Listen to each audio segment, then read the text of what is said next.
the back end. I don't know what that means. Lauren, just for you, the intro Oh, music, since I don't have it.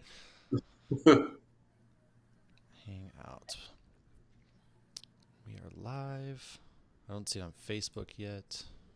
At least I haven't gotten the should I notification. start singing? Doot, doot, doot. Boop, I'm going to boop, start doo, singing doo, Another doo, One doo. Bites the Dust. It sounds a Doo, little like doo, that. doo, doo, doo.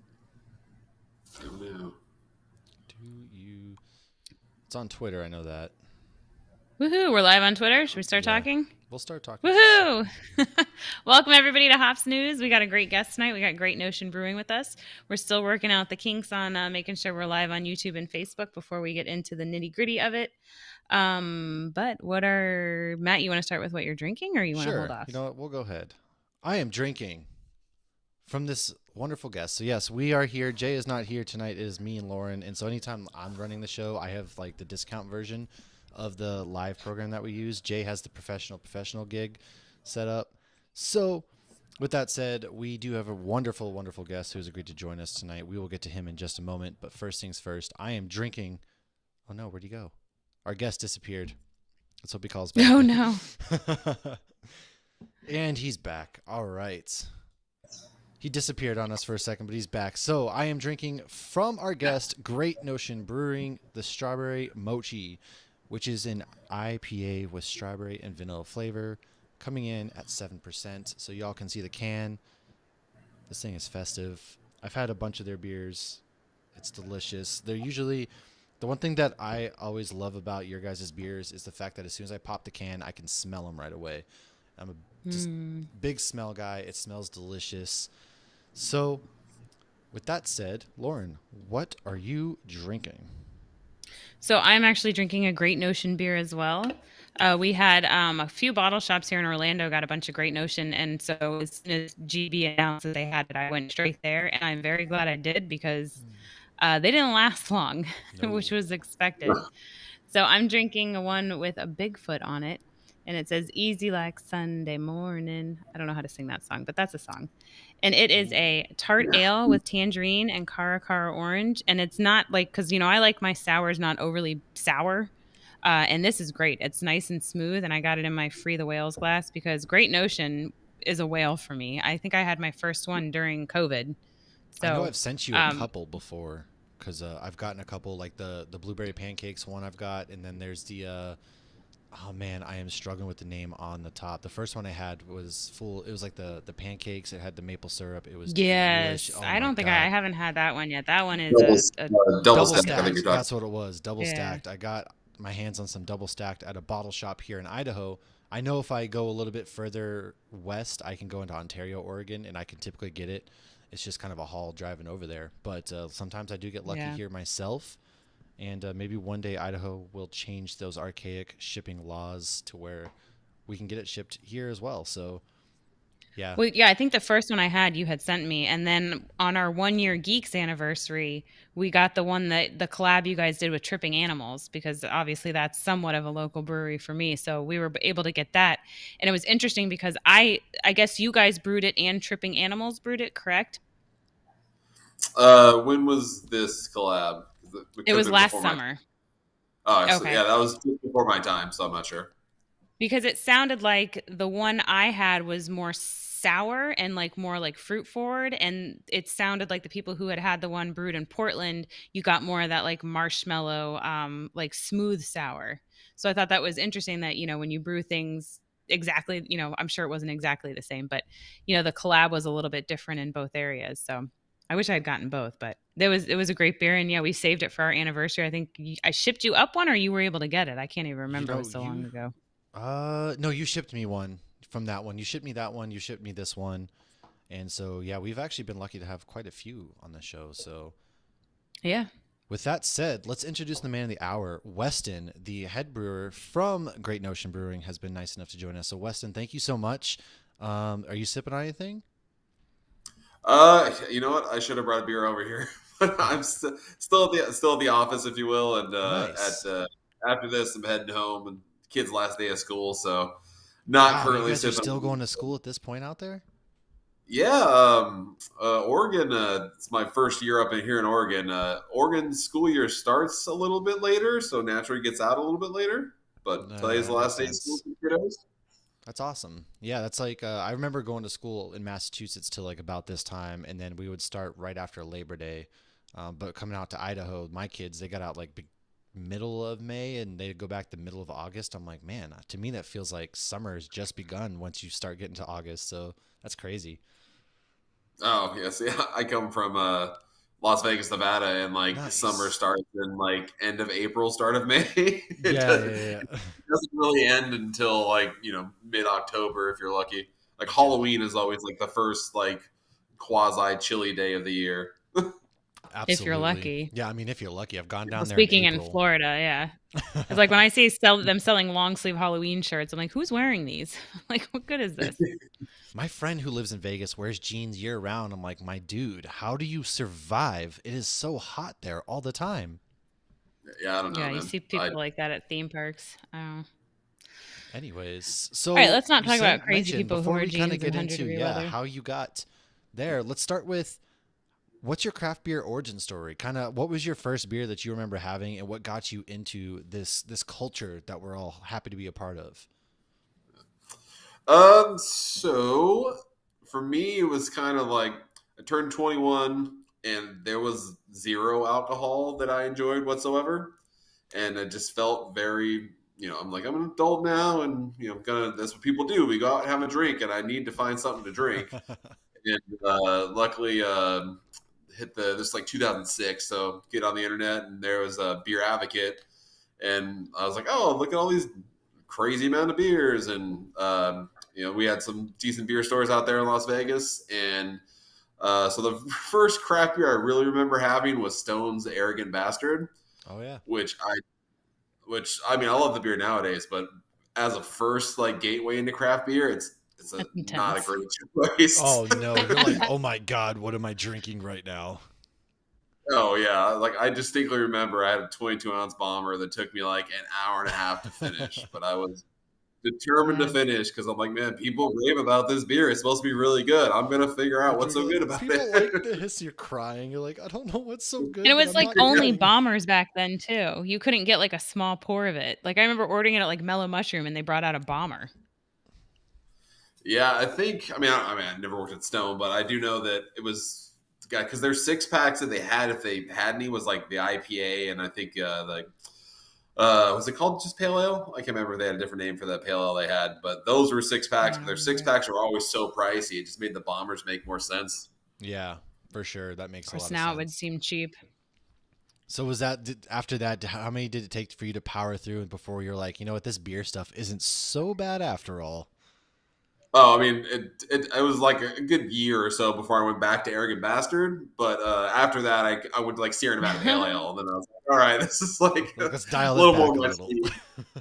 Yeah, and then I distinctly remember like Beamish, their Irish dry stout was something that like really got me going.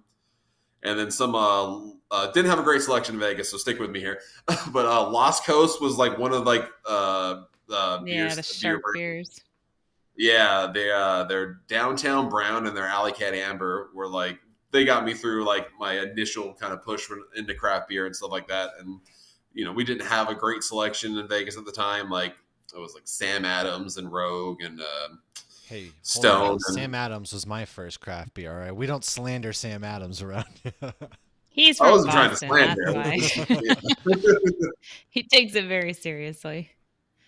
No, I I'm think just Sam saying, even Adams at is a gateway for a lot of people. yeah, and like they always their mix packs and their holiday packs or whatever. They always had like a gigantic amount of styles they were brewing. So that was always very exciting. Like we had them, and it was, it wasn't like I mean, I guess it kind of was groundbreaking at the time, but I don't know the word I'm looking for here. Like great, they nailed what they were doing. It wasn't terribly exciting, but it was Mhm. just good beer and just a wide variety. So you really from one brewer that had this national footprint to really see like, oh man, beer can be so many things. Oh Uh, yeah, it was it was it was exciting to really every time they had a new beer, I was like, cool. So did nice. you skip the overly light macro beer phase? You just went straight to the good stuff? Kind of, because I never really drank any of that stuff because I just like I tried it and when I was like in Nice. high school and stuff, and I was like, no, I'm not a huge fan here. And then like there was beer pong was super popular when I was in like my 20s, and so I had it for that. But like I never was like when people were like, oh, you want a beer? It was like that was what they were offering, whatever macro lager yellow thing. I was always like, Right. no, let's take like a water or something. I was like, I'm not going to drink it if I'm not going to enjoy it. So That's yeah, I just also kind of like Wow. back then is when they actually still poured beer in the cups and like you would knock that disgusting ball into the cup and drink out of it too. Oh God, I can't believe we were such heathens. We oh had a man, water yeah. cup, so we always, somewhat cleaned it. You gotta Yeah, we sanitize it did, in but the that's water before we started cup. putting water in the actual cups and just like having our beer to the side. Oh God, Yeah, the things we yeah. did. No, yeah, I think back and I'm like, man, there's a lot of bad decisions were Like, how did made. I not die? This is how I'm Right. gonna live forever right here. This is how I like still haven't caught COVID after how many years because my Right. immune I was like, that's system. why our immune systems are so strong. Beer pong. Yeah, yeah. Well, then I've we never been. Go ahead. Sorry. No, I was just gonna say we then upgraded to beer ball because then you chug directly out of the can, but you had to throw the ping pong ball at the beer. Oh And yeah, I so, I remember that mean, one. yeah. So that was more hygienic, but you got drunker quicker. Yeah, I never played that game, Look, but we It's a were in the fun early one. early days. So kind of from there, is that what got you into the brewing world then? You were just like, hey, these taste pretty good. Maybe I can try this at home. Did you start home brewing at first, or how did you go about that? yeah, it was probably a little over 2 years after I kind of started drinking craft beer that I started home brewing. But the trajectory from drinking to home brewing was I started having some beers that was like cool. And then like oh there's local breweries out here in Vegas, so I would go around and go try some of that stuff. And then just flying solo, I just met people, made friends, and I was kind of like oh a lot of people that I'm meeting, I really enjoy hanging out with these people. And I at the time professionally I was a automotive technician, mechanic, whatever, and I wasn't digging that field. Like I like the skill set, but the job was terrible. I would Mm. never recommend it to anybody to try to do for a living. Uh, but and so I was wanting out of that, and I was like, I guess if I want to like if I really like these people in beer, maybe I can get into brewing, and started home brewing, and from there I homebrewed for good couple years, and this new brewery had opened in Las Vegas, and they were going through this. They always were going through this weird transitional phase. They ended up closing right when COVID got on, but that they were called Joseph James, and they kind of brought me on a couple years after they had opened because I knew the owners, knew some of the employees there, and they kind of liked what I was doing homebrew wise, and they wanted to work me into the fold. Plus, the 9 years I spent as a mechanic was real solid resume padding when you're trying to get into like the brewing world. Oh really? Yeah. Yeah, people they like seeing that for sure, Oh, and that's being able to Mm. like diagnose and fix things always comes in handy. oh yeah, that makes a lot of sense for sure.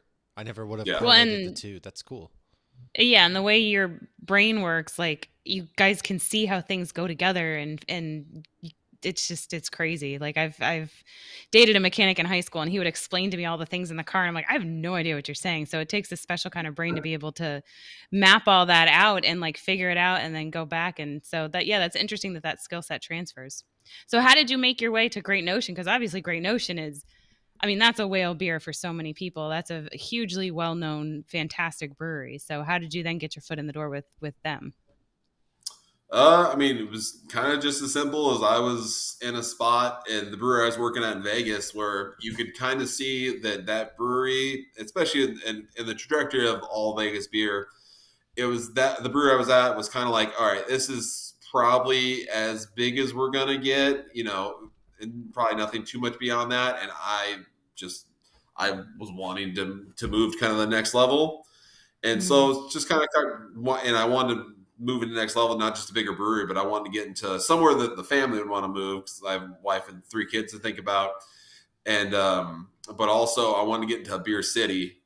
And then I happen to have my little brother lives out here in Portland. He's been here for about like 11 years, and so I started searching, and Great Notion was looking for a head brewer, so I Oh, dropped in a that's some resume. timing And right there. That's awesome. Yeah. great, yeah. Had you ever been up to the Pacific Northwest before? Before that? Just to visit, like so I've over the last like say first time I was up here was in 2010. Hmm. So I've only visited like 3, 4 times before I actually moved here.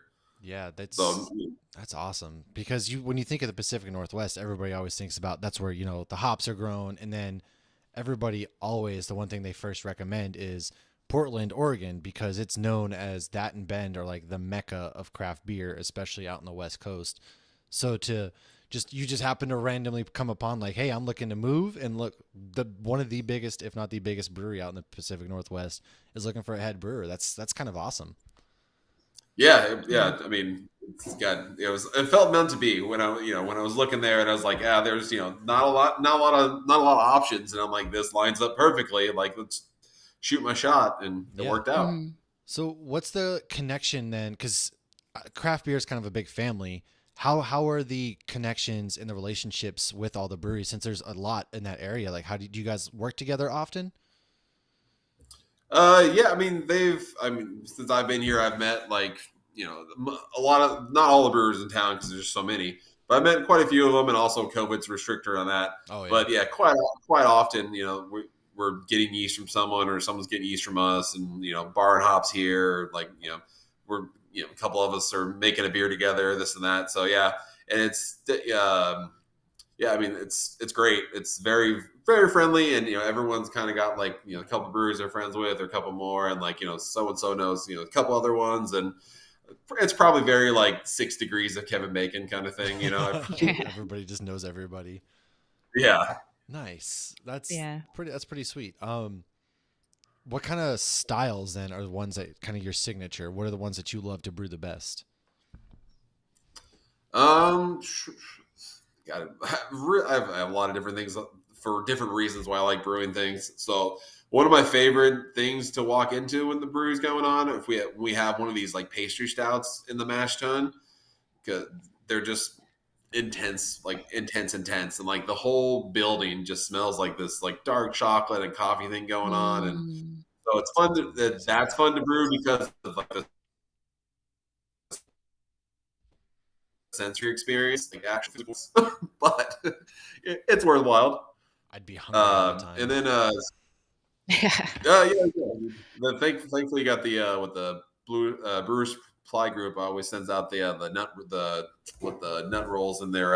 Every like pallet of grain you get, there's always like one or two in there. It's like little Nice. snacks hanging out. Yeah. So that's always fun. And then kind of have to reference what I've done in the past, not necessarily a great notion, but some the other beers I really like to brew are ones that like, again, sensory experience. So like I had this Hefeweizen I used to brew, and the wort tasted like phenomenal coming out of the mash. And when you're checking like Mm.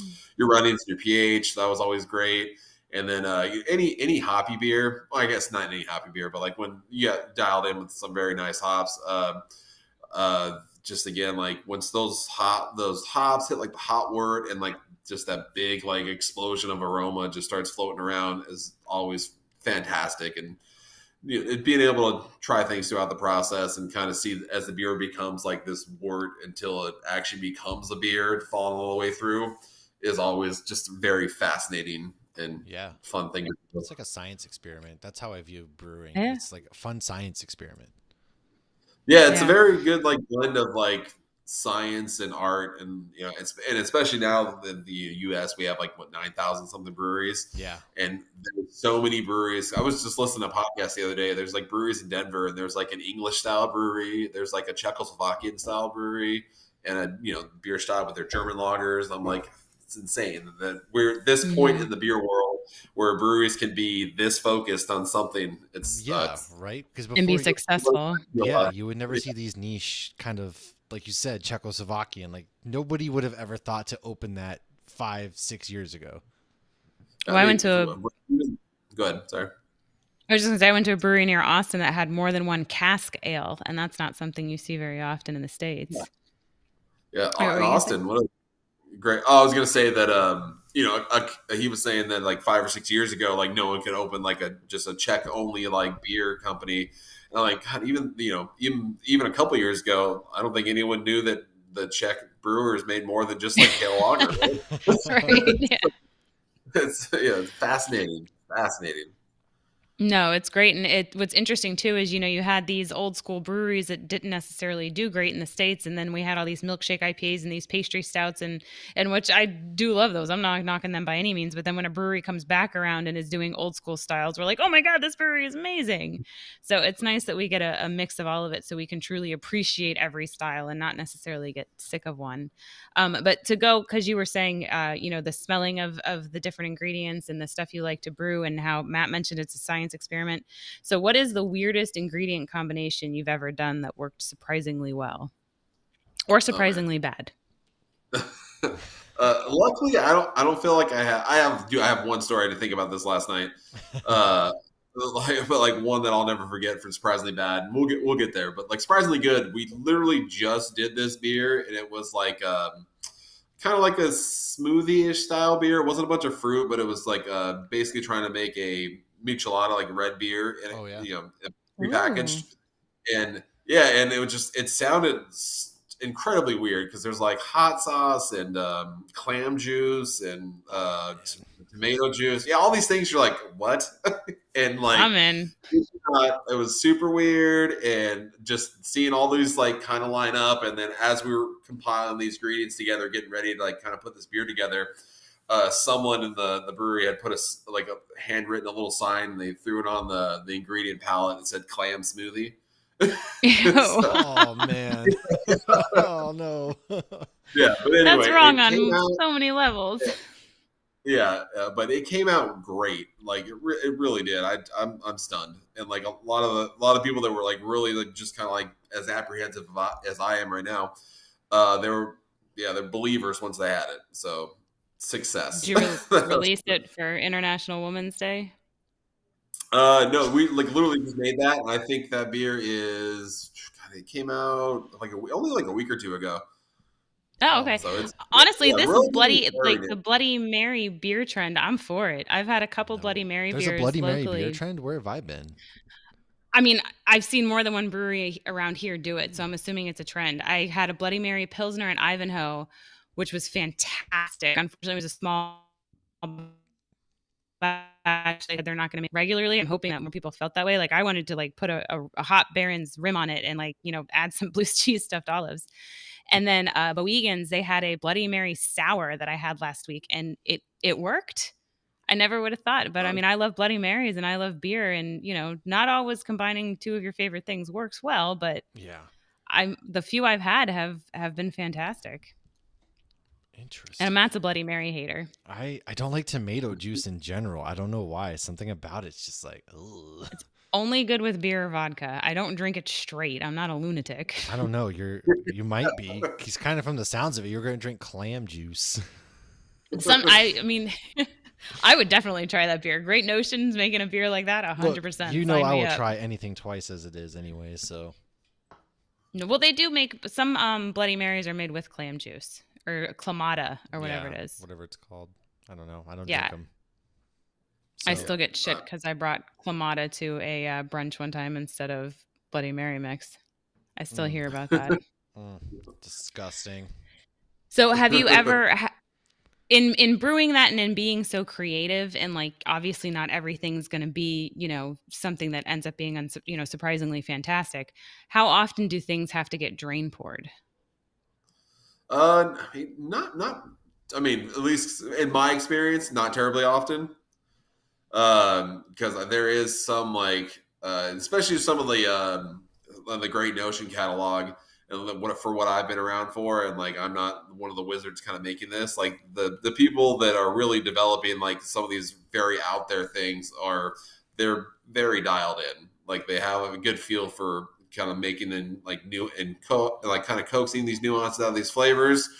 So I think we've only dumped one beer since I've been here, and I've been here about a year, and that was just a fermentation issue. It's like we do everything we do is Okay. like high gravity, so that's it's stressful on the yeast, and this was like a very big boy that just wasn't going to budge, and it was just we couldn't pivot on it, and we just had to let it go. So Man, we those are we did worse. not not for Oh. lack of effort, but it sucks. But yeah, So and yes, go ahead. Sorry. is it stressful? This is going to be a brewing question. I've never heard that the high gravity is more stressful on these. Is that because they're like overworked? or why is it more Uh, stressful on the yeast? so there's I'm going to mispronounce the word, but there's basically when you have this your wort, right, and the high gravity wort is just like higher density of sugar in there. The osmotic pressure, I believe, if I'm saying that right, is that Sounds stressful to good to me. yeast. Yeah. So basically, it's just like it's like when you, as a, us, like we go to a buffet and we just like feed our faces, then we feel terrible. It's kind of like we're setting up this like all you can eat buffet for yeast, and it's just like, nothing nutritious, great food, right? It's just like this big sugar load. And so, and as they're eating and digesting and they're making alcohol, higher levels of alcohol are toxic to yeast. And then, more fermentation, more CO2 is made, and CO2 concentration is also toxic to yeast. So it's a lot of variables that don't add up and particularly well in their favor. So when you try to go very, very high gravity, it's it takes some nurturing along the way to kind of get everything down to where you want it to go. Hmm. Huh. That makes sense. That's interesting Yeah, though. that I love does make a little lot of sense. tidbits like that. Yeah. So I've never been to Great Notion. I've been to Portland once. It was years ago. Don't think Matt's ever been to Great Notion. Not So what yet. do you guys, yeah, not yet. I should say that. Not yet. That is a bucket list brewery for sure. I think for any beer geek. Oh yeah. Um, so if we were to go in there, like how many core beers do you guys have that regularly rotate, and how many, how often do you just have seasonal beers that are regularly there? Basically, what's your tap lineup if you were to walk in on any given day? So we only have, let me see here. I would say like, I think Ripe is like our kind of like our flagship hazy IPA, and that beer is particularly uh, reliably found all the time because we do turn a lot of batches of that over. Then we have beer, another hazy IPA called Juice Junior. It's mosaic based, whereas Ripe is Oh, kind of had citra that one. based. That one is pretty easy to like. We definitely brew it very often as well, so that's kind of easy to find. And then after that, it's kind of like it's either going to be a new beer or it's going to be kind of this big catalog of like rotating specialties that we work in like once a year, 2 times a year, something like that. So there is a lot of rotation. I mean, I don't think you, besides the two I kind of named off, you're not terribly reliable going to find like the same beers there. It's always going to be something new. And then we have multiple locations, which a lot of the beers get out to all the locations, but particularly the original location on Alberta Street is the original small 7 barrel brew house, and that's like our R&D facility.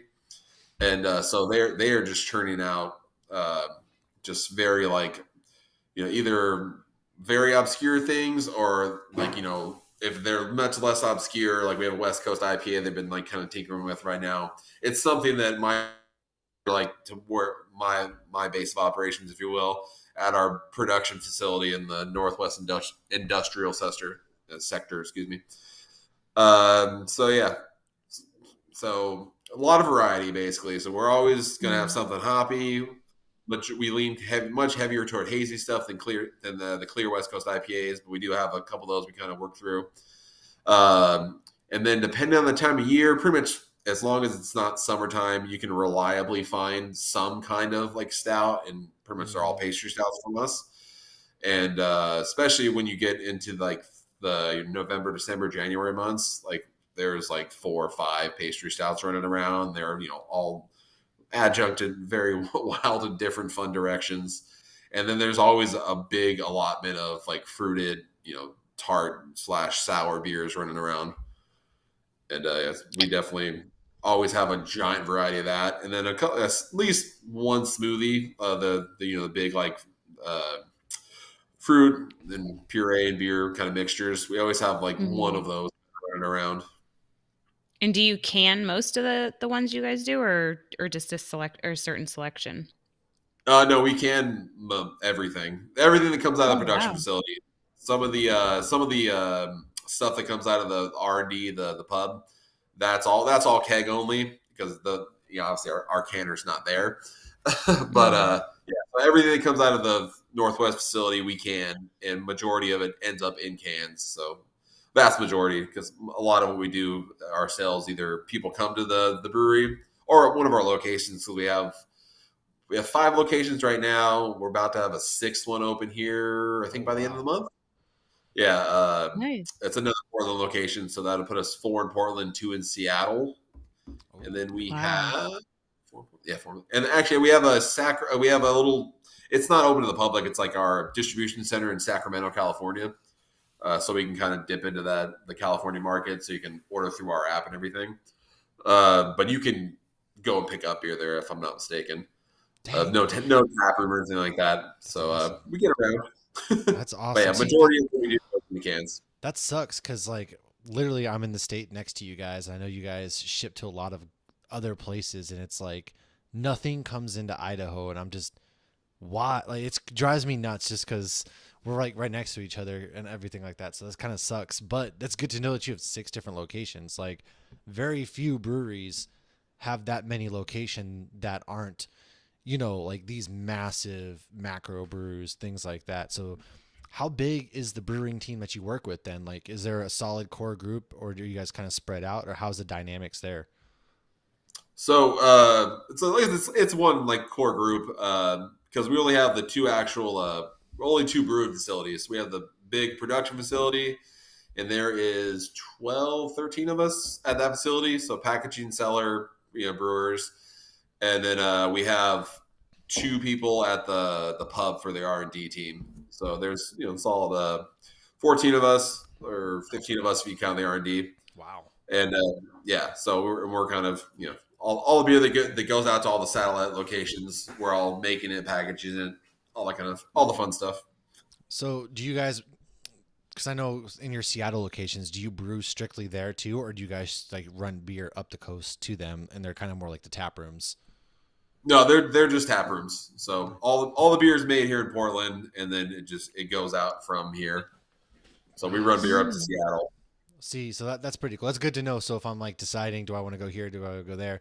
I got to go to Portland because that's where like the main location is. If I want it straight from the tap itself, so to speak, that's pretty cool.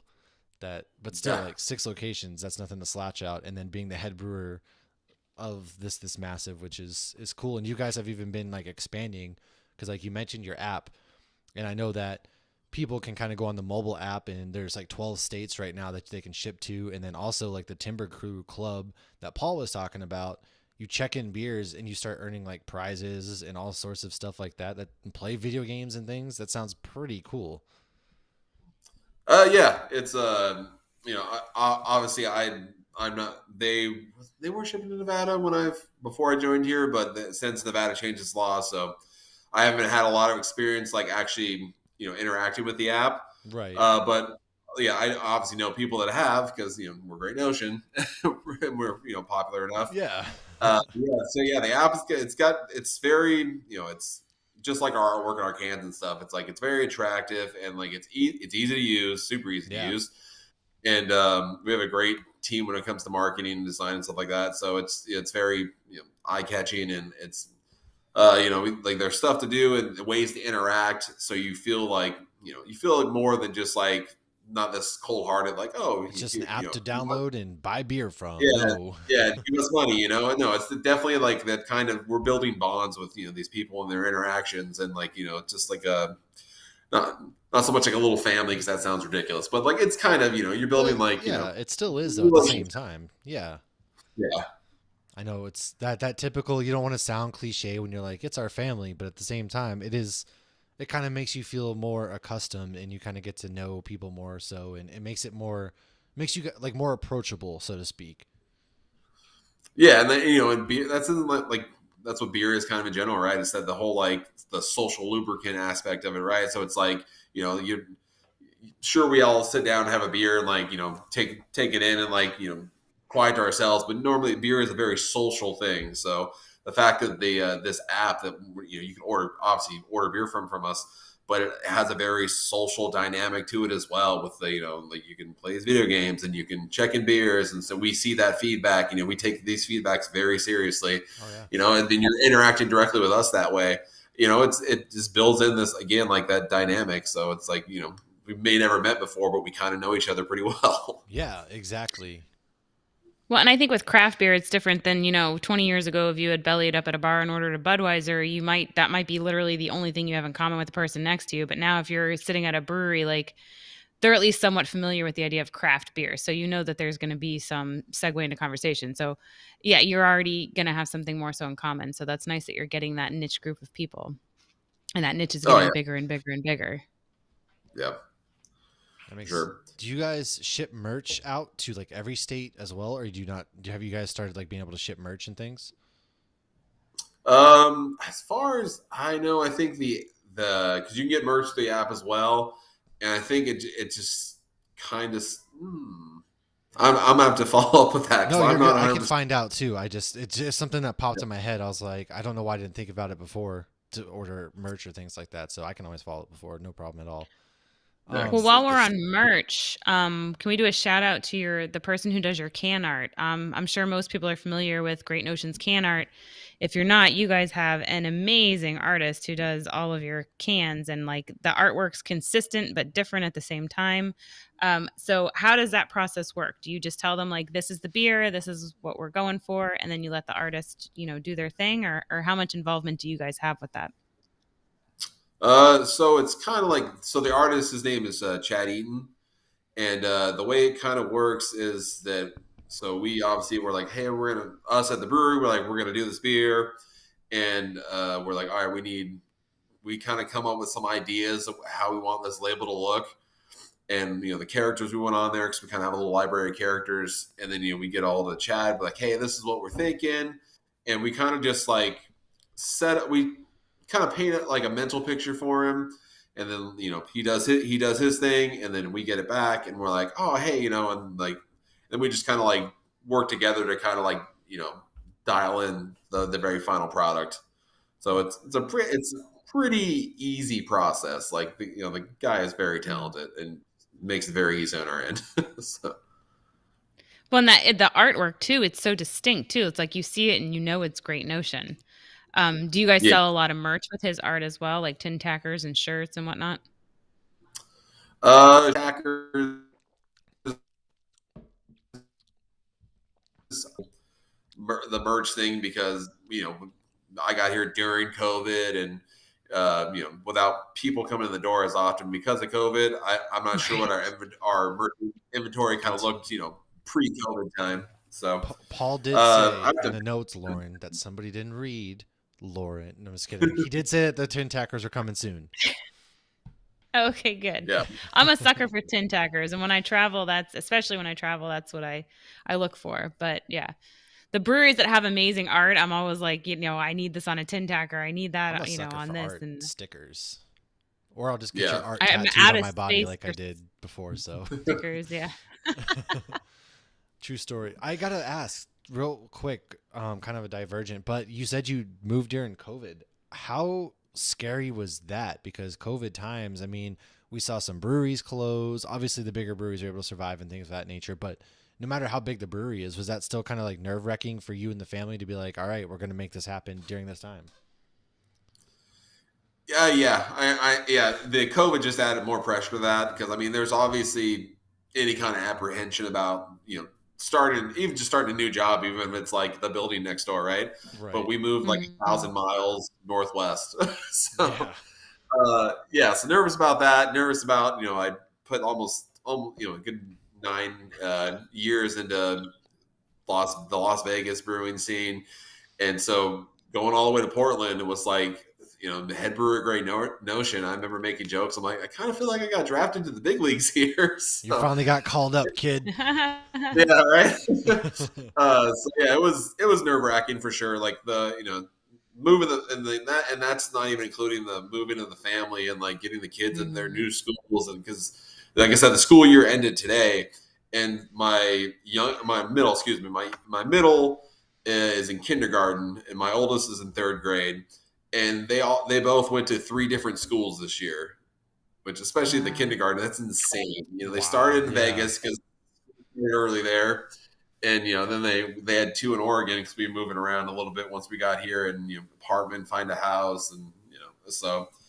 But yeah, to without going off too far of a tangent, but yeah, it was definitely nerve wracking. And the COVID thing, when I was in the interview process and moving forward with the position, we were at a point with COVID where because the first time I visited here after I accepted the job, like there's the mask mandate wasn't on at the time. So people we didn't have to wear masks. So it was like, so it was kind of almost the more relaxed COVID before. I think was it Delta? I think before It was Delta the Delta spiked up. variant because Yeah, Delta was that's the last reason summer, why I yeah. didn't come out there, because I had a hotel and everything booked, and then the Delta variant got bad again, and then so we had to cancel because everything was shutting down.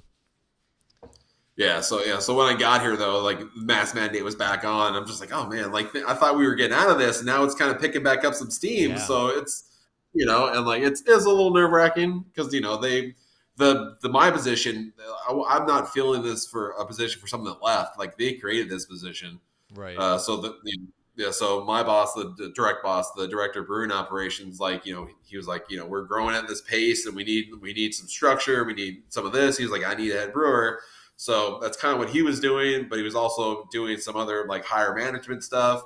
And it got to a point where for him and for anybody really, it's too much of a mental and like a physical workload. And he's like, we got to make some changes. So, being that this position is not one I was filling, it was created and I came into it, and COVID picking up, I'm like, they got by without me before. So if things get tough, I guess, they could be like, well, we got to make some cuts and you're the new guy. So Yeah. it was, I mean, none of that ever happened and we were in pretty good shape, but, it was still the back of my head, when you worry about the worst things. Right. Well, yeah. No, yeah, especially being a parent. So somebody in the chat just asked about tin tackers. So tin tackers are those metal signs that you see. I actually have one behind me. There you go, pointing right at. So they're just the little metal signs. They're nice and durable. They travel well, and you see them. Breweries tend to have a lot of them, or you'll see like the Florida Brewers Guild. There's another tin tacker behind me. I like tin tackers, so that's what a tin tacker is. So what is your all-time favorite beer at Great Notion? Like, what's your go-to when you're brewing? I know you said they switch them out a lot, but you could even go with style. Like, what's your favorite thing to drink there? Oh my God, this is gonna sound like as being a brewer is gonna sound like a layup, but we do a pilsner called Ledge beer that is almost Like a layup. reliably year round. And we're friends with a couple of because there's a lot of very good lager breweries out here, and we're friends with a couple of these guys, and we've done beers with them, and they've kind of like helped us. This brewery that makes these wild fruited beers and hazy IPAs, they've really helped us like kind of like find our voice in lagers, and like our pilsner is pretty great. Yeah. Wow. So yeah, it's not even just because it's a pilsner; it actually is a very very good pilsner. So I enjoy the hell of that. And on packaging days for that beer, like the vibe in the brewery is electric. Like people are wearing, we have like this green hoodie sweatshirt that says Ledge Beer on it. And like everyone's wearing one of those. Like it's like everyone is like just fanboying or fangirling out like hardcore because we're packaging the Pilsner today. So it's that whole aspect of it's a lot. It's fun. It's great. So I mean, Other I've than that, said this. No, go ahead. oh, sorry. You're good. Sorry, I was going to say that I'm kind of like because we do obviously do a lot of collaborations, and we being in the Pacific Northwest, we have access to a lot of really great hops, and Phantasm is this new like thing that's in the files you get off of that, and yada yada. That's all hype and exciting right now, and it's a lot of fun to play with and work with. So we always have these new like intense or over the top hazy IPAs, and I'm whenever one of those come through, I'm always like digging and drinking some of those when I'm, whenever I want to take a break from like Pilsner land. So that's always fun. I really enjoy the hell out of those beers. Do you guys get to do any wet hopped beers since you're so close to hop farms? I know they've done one. I think they did one in 2020. We did not do one last year when I got here. But we do have I think we got end of next month or so. We have like a meeting on our calendar to kind of start talking about these wet hop, fresh hop beers. So I believe that we're probably going to have one this year. We'll see how that meeting goes. But I personally have never made one myself because, being in Las Vegas and getting hops down there doesn't make a lot of sense. Oh yeah. I mean, granted, breweries have done it there. I just never personally took that leap. But I'm very excited to, especially being out here so close to all these hop farms. I'm thrilled to Yeah. start getting into this. It's gonna be a great time. Do they have Yeah. like wet hop festivals out there where you guys are? Because I know here in Boise, since there's a few hop farms like 30 minutes outside the city, that's like a big thing. That's September, crazy. they have like a wet hop festival, and like a bunch of breweries go in and have their wet hops. So is that something that you guys do out there too? Then I don't know 100% for sure because again, I'm still kind of a year into this, and COVID's kind of slowing it down. I'm still finding my Right. way of the land and my full calendar Mhm. cycle out here, see what everyone's doing, and beer festivals just start coming back. That's true. I'd be Yeah. shocked if it wasn't a thing because I mean, again, like we're in the hop growing region. Yeah. Like if it's not a thing, then I might have to talk to some people and get it started. Look, there you go. If it's not a thing, you got the very first one. It's like the Wet Hop American Summer Festival. Let's go. We'll Yeah, for start one in sure. Florida. We're gonna have one beer because there's only a certain amount of hops in Florida. We are getting there, though. I actually have a piece of beer news that we're gonna end the episode with. That's got to do with hops Oops, in I Florida. touched Oh, something. I don't know what I I was did. like, oh no, we lost Matt. I touched something on accident. That's me. I'm out here pressing buttons and stuff. Now we're switched. And He got so Weston excited. is He's Mash, listening the to Wet Hop. closer. All right, there we go. Matt's just trying to steal your job. He wants to brew over at Great Notion. Now I'm That's all Weston. that I just do. happened. Look, I brewed one beer at a brewery so far this year and have been relatively newer to the homebrew business. But all of a sudden, it doesn't matter. I'm Weston now. Nice to meet you all. I've now had 3 of your beers, Matt, and all of them were It's fantastic. true. I'm gonna be somebody one day, Mom. Make you proud, It's Dad. true. And he's staying humble as well, clearly. Yeah, definitely. Oh man. So I gotta ask, what are your 3 favorite hops of all time? I don't have to ask. I know I stole Lauren's question, but we're doing it anyways.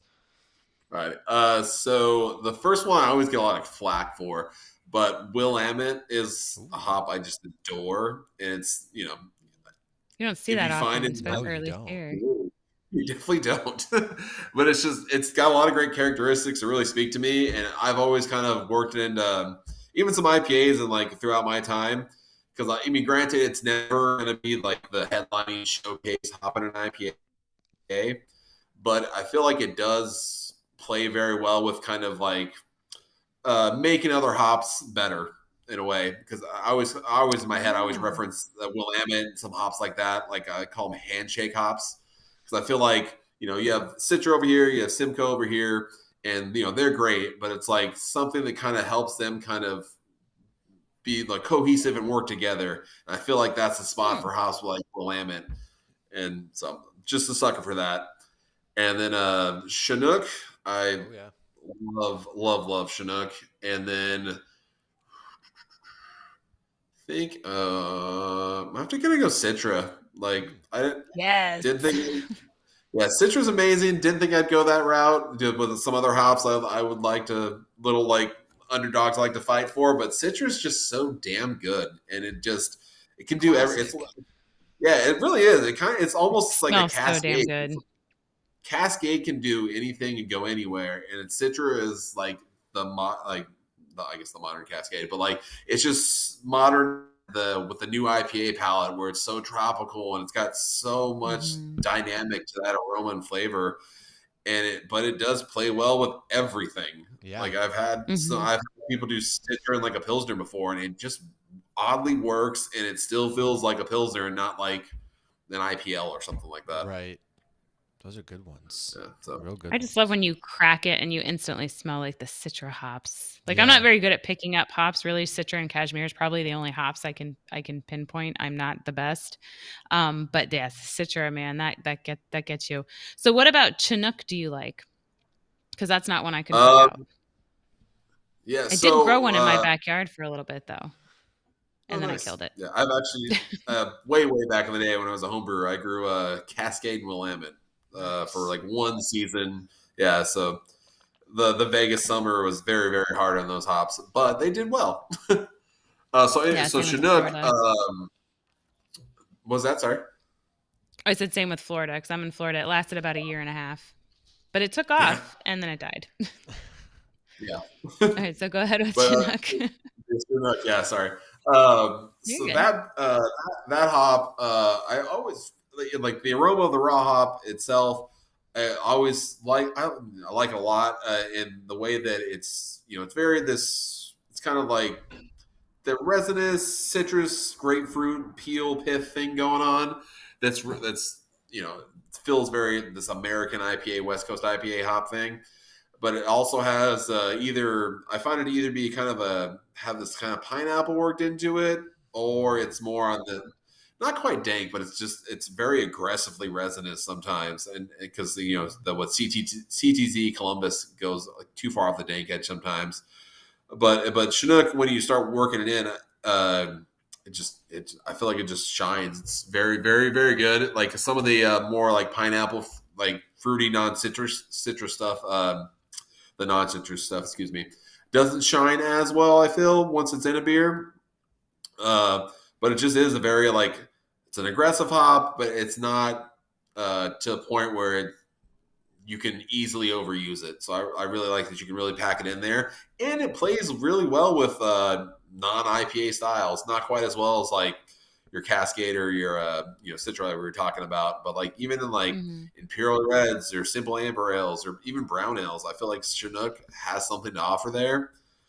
And then my year-round IPA I did at my last brewery I spent majority of my career at, that was a vast majority of Chinook IPA, and I was there for 7 years.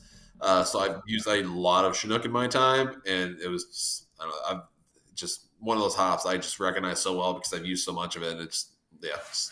use so much of it because I love it. So Yeah, makes sense. Why not, right? yeah, yeah, So you So, like to brew with those hops and drink those hops. It's a yeah, yeah. And win-win. usually there's like kind of the correlation there. I mean, there's not Hmm. really Yeah, I can't think of anything that I don't like to brew with that I really enjoy drinking. And yeah. for any ingredient really. So that makes sense. I guess I'm lucky that way because it would suck to be like, oh, this is so good, but God, it sucks to to make it right.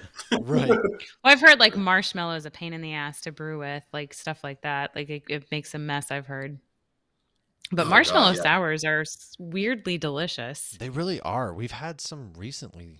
I don't remember if you sent them or what brewery it was, but marshmallow sours weirdly work. But yeah, marshmallows brutal to brew Yeah. with.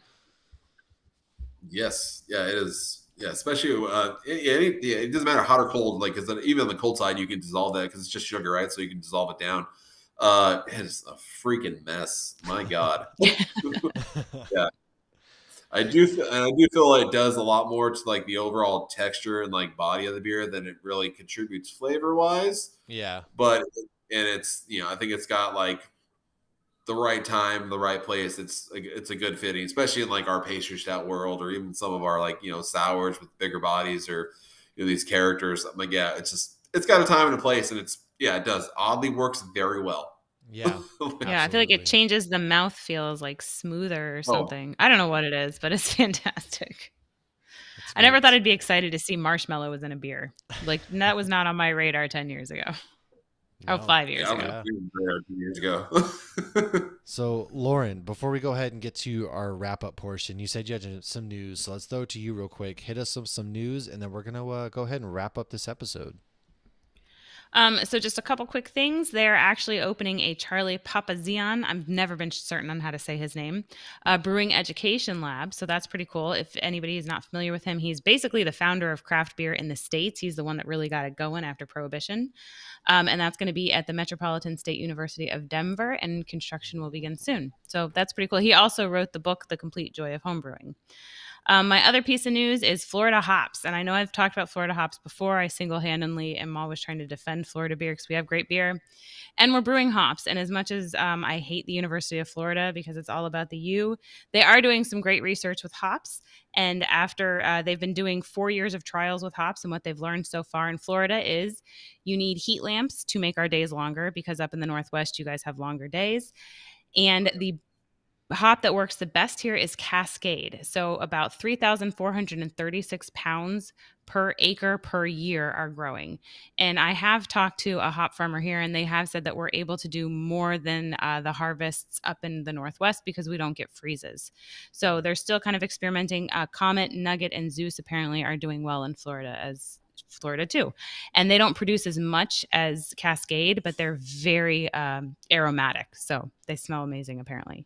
And my last piece of news, I thought this one was interesting. Keith Villa is the creator of Blue Moon. He's no longer with Molson Coors, but he has started his own brewery called Ceria Brewing. It's Ceria.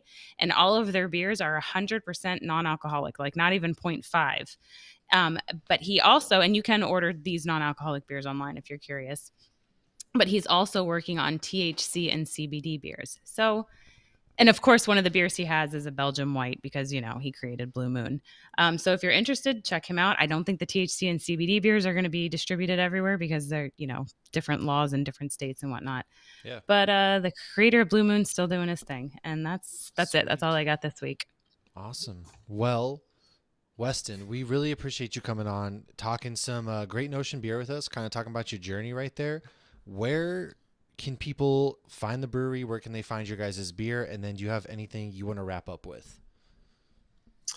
Yeah, so you can find our beer, obviously in Portland. We have about to have 4 locations here. We have that distribution center in Sacramento, where I believe you can go to pick up cans. If not, there's the app. You can obviously order there. And then the 2 locations in Seattle to physically visit us. But if not in a place where you can actually physically visit a location, then yeah, I would hope you're in one of the 12 states that can get beer from our app. What iOS, Android, it's on both platforms. And if you are not one of those 12 states, I would definitely encourage, talk to probably your local Brewers Guild, and because these laws don't just help us out. They're they would help more than if it helps one brewer, it's probably helping other brewers as well. Yeah. So get in touch with if you don't know how to get in touch with someone, I would start by talking to your breweries, and they have guilds and this and that to kind of get balls moving for legislation, because there is a lot of states that have some pretty archaic and backwards legislation when it comes to beer, and so definitely rising tide helps all ships, or Absolutely. Raises all ships. Yes, that's where you can find our beer. I'm sorry. I was just going to say, follow your local bottle shops too, because, we randomly get cans from you guys out of nowhere. So you never know. Yeah. And yeah, that's also a great point too. If you're a state that cannot order beer, yeah, talk to your bottle shops, your beer bars, whatever, and start hounding them, because if you hound them, they're probably going to hound us. And you can't just wish on a star and hope to find some of our beer, man. You gotta put a bug in our ear, because if you're gonna want to drink it, you want to buy it, we're probably gonna try and find a way to get it out to you, because we sell beer. That's what we do. Idaho, just keep whispering Idaho. Yeah. You're so close. Can't you just throw it across? That's why I'm honestly, I've posted once in a while, your guys' social media team will post something, and I'll be like, can I just meet you at the border and we do a handoff? You gotta set up one of those vacuum tubes at the bank, or I'll literally just drive up over to the border. We'll do a handoff. Nobody has to know. We're good. Yeah. Oh man, but no, it was crazy how quick the cans went here, though, man. At the bottle shop, they went so fast. It's a good brewery, great beer. You guys are doing a lot of good stuff over there, and I'm glad you're expanding. It's always great to see breweries expanding in this time when a lot of the chatter is that beer is slowing down in consumption. That kind of seltzers are the new craze, canned cocktails, that kind of stuff. So for breweries to be expanding still, it's always really great. And then of course you're pumping out a lot of good stuff, and it has a lot of flavor, a lot of things. So we really appreciate you coming on. As far as where you can find our episodes, go to hopsnews.beer. That is our website. Lauren and I write articles, and that's also where you can find all of our episodes as far as Hops News goes, or Hops Geek News. If you're new to that and don't know what Hops Geek News is, that's Lauren and I's baby right there. We talk about geek stuff. We comic books, movies, TV shows, and beer. That is what we do, and we write a lot of articles reviewing a lot of things. We get a lot of cool early screeners, stuff like that. So if you're not sure if you should check out a show, go check our website, check our episodes. Sure enough, we've either written an article or have done an episode on it. Like I got to sit in on a Q&A last night with Ewan McGregor and Hayden Christensen, and it was amazing time. So look No for an big deal. article for that. No big deal. I got invited to like a special Q&A session.